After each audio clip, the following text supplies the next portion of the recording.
That's right. The aerial water bombing is very effective in terms of being able to slow down a fire, but it doesn't put a fire out. The terrain, it's literally some of that terrain you can't walk up. It's kind of climbing terrain, as people locals would appreciate.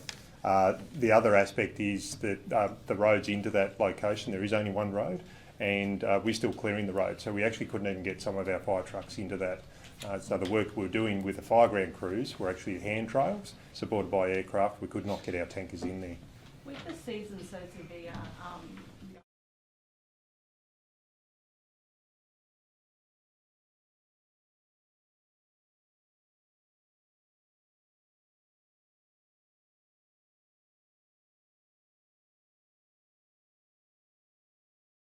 Absolutely. Everyone needs a fire plan because the reality, whether you live in the bush or you commute through the bush, whether you recreate in the bush, you need to have a fire plan, and that will depend on your individual circumstances.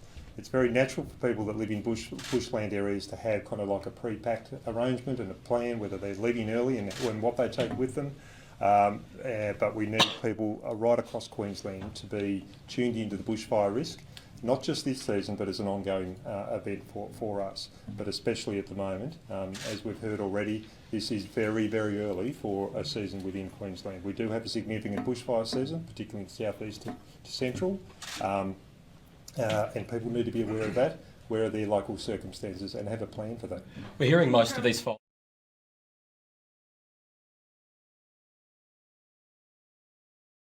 We've currently got fires all the way up into far north Queensland. Some of those dry conditions you're hearing from the Bureau of Meteorology today, those dry westerly winds go all the way up into far north Queensland. Urban Bank is a significant fire for us just out of Cairns, in the hinterlands of Cairns. So this is right across Queensland. What we're seeing in southeast Queensland is areas that would not normally burn, certainly would not normally burn at this time of the year. And that's because of those dry preceding conditions that we're seeing year in, year out. Acting Premier, can I ask, does the government have any role in any kind of education campaign ahead of this season around just the risk to people, the fire danger, and how they should be prepared? Well, of course we have information that's displayed right throughout communities around the variable fire danger levels. But as the Acting Commissioner said, QFES also works also through the rural firefighters as well to help prepare communities for the upcoming fire season. So there is a very strong education role that QFES plays out in the community, and particularly through the rural firefighters. But I might just get the Minister to add to that.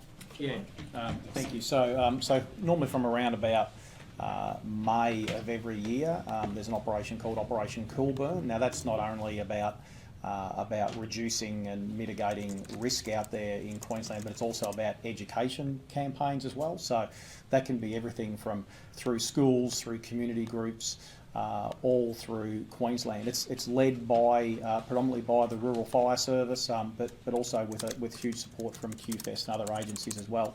And it's clearly tailor-made to the area that you come from. So, for example, if you live in far north Queensland, the messaging may be a bit different than if you live at Toowoomba and places like that. But it's been something that's been going now for a number of years, very successful, and often build on learnings and outcomes from interstate agencies as well about how to communicate best with people. Acting Premier, the water situation at Stanthorpe, those resources have obviously been depleted through fighting those fires out there. Do you have an update on what the situation is with the water that they have remaining out there? Well, we'll be getting an update further throughout the day, but the Premier, before she left, made the commitment that all water that has been used, both private dams as well as town drinking water, all of those water supplies will be replenished by the state. We have needed to call upon them at this particular point in time to assist with our firefighting efforts, but we stand committed to replenishing all of those supplies when the time comes. And will everybody be allowed back into to their properties today, or are there still going to be areas that are closed?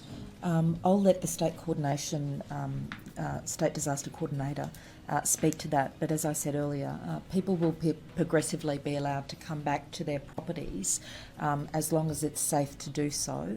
And as we also heard, state recovery centres will be set up in the hardest hit places so that people can get the assistance that they need. But yes, as soon as it's safe to do so, starting from today, people will be allowed to come back to their properties. But Steve, if you wanted to. Thanks, Acting Premier. Yeah, as the Acting Premier said, we progressively see people go back to their residence today, certainly in the Stanthorpe area. They'll be allowed back there, but of course there'll be an ongoing assessment around the operations that are happening in the area, whether the fires have re-emerged, and what we need to do. So, and it's really about trying to facilitate people to get back in a way that they're safe, because bearing in mind these are houses in some places that have been devastated and can be quite hazardous places in themselves. So we'll do that, and then of course with the Sarabah fire, that's pretty dynamic and uncontained at this stage, so we'll have to make assessments around that. But our priority is to get those people back to normal as soon as we possibly can. And Steve, only residents. We've heard reports of people not from those areas going to go and visit those areas. They should stay away, shouldn't they? Yeah, absolutely. Look, there has been some concerns around rubberneckers, I think people like to call them, which is probably a bit kind. That's really unuseful. You know, we have the fireys are trying to do their job and get their appliances into those areas and move around. We really need to have clear passage.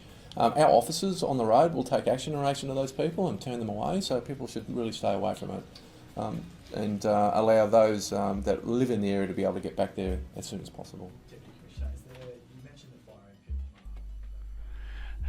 That was part of a interview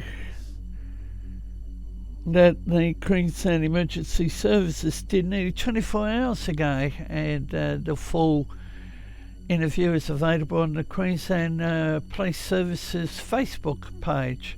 Unfortunately, the news isn't good for people up on the Sunshine Coast, where people have had to be evacuated. The Red Cross opened an emergency shelter, and the news isn't good this morning. However, severe weather warnings have been cancelled for Victoria and New South Wales.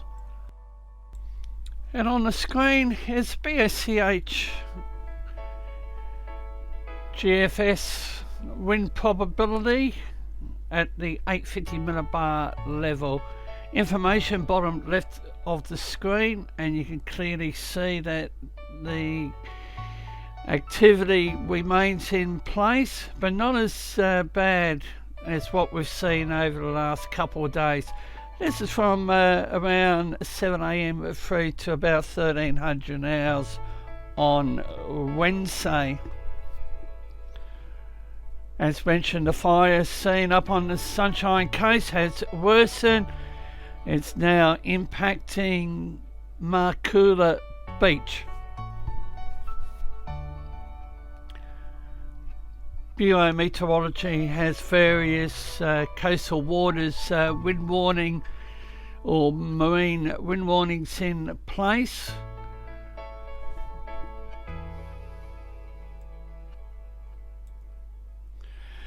Strong wind warning for the southeast, southwest, central west coast.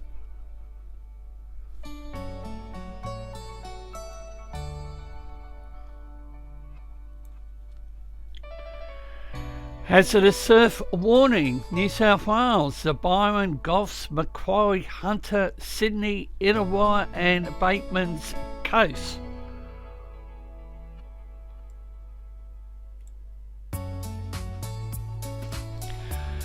A gale warning is currently in place for the Gold Coast waters. Strong wind warning for the southeast Gulf of Carpentaria, northeast Gulf of Carpentaria, Townsville, Mackay, Capricornia Coast, Fraser Island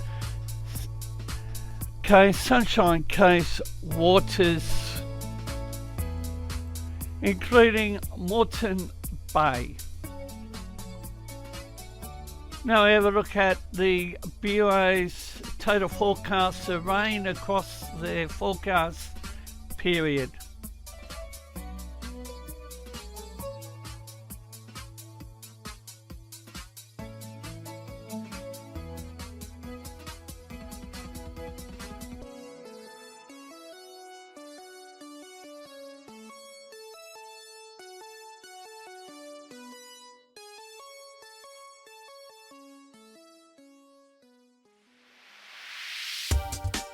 You can follow Force 13's outlets, the website force13.com, our YouTube page youtube.com/Force13, on Facebook under the same name Force 13, and our Twitter handle, it's @Force13 if you wish to get in touch.